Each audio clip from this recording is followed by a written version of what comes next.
Matthieu, chapitre 9.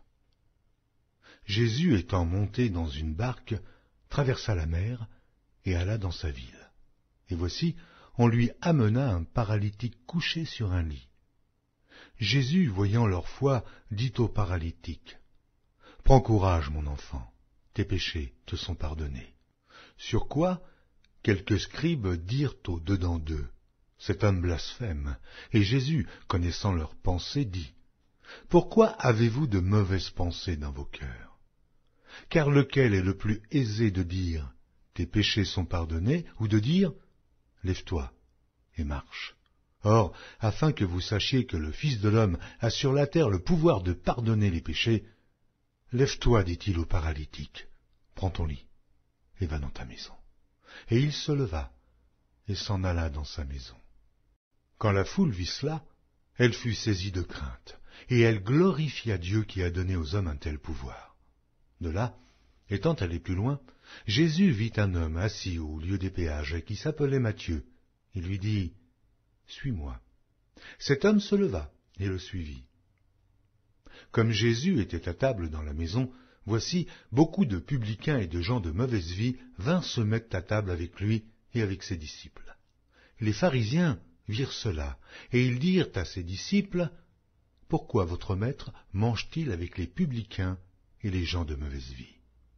Ce que Jésus ayant entendu, il dit, « Ce ne sont pas ceux qui se portent bien qui ont besoin de médecins, mais les malades. Allez, et apprenez ce que signifie « Je prends plaisir à la miséricorde et non au sacrifice, car je ne suis pas venu appeler des justes, mais des pécheurs. » Alors les disciples de Jean vinrent auprès de Jésus et dirent, « Pourquoi nous et les pharisiens jeûnons-nous, tandis que tes disciples ne jeûnent point ?» Jésus leur répondit, « Les amis de l'époux peuvent-ils s'affliger pendant que l'époux est avec eux? Les jours viendront où l'époux leur sera enlevé, et alors ils jeûneront.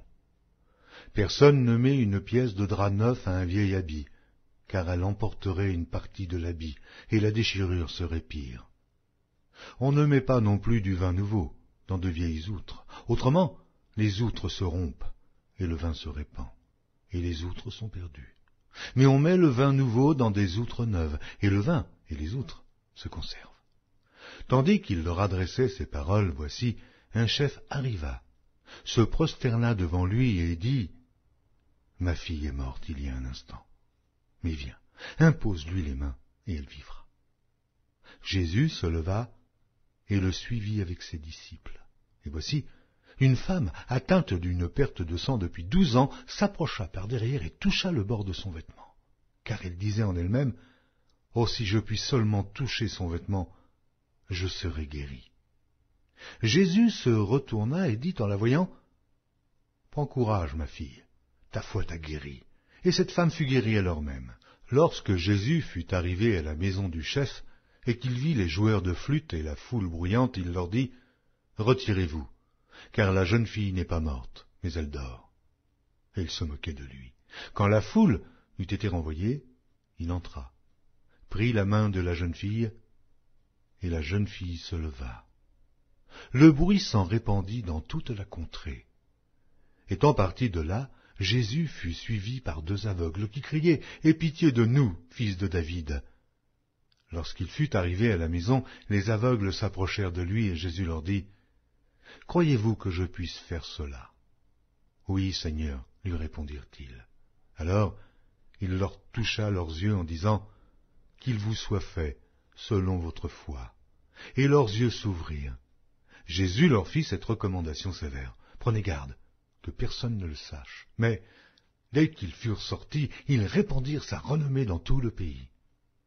Comme ils s'en allaient, voici, on amena à Jésus un démoniaque muet.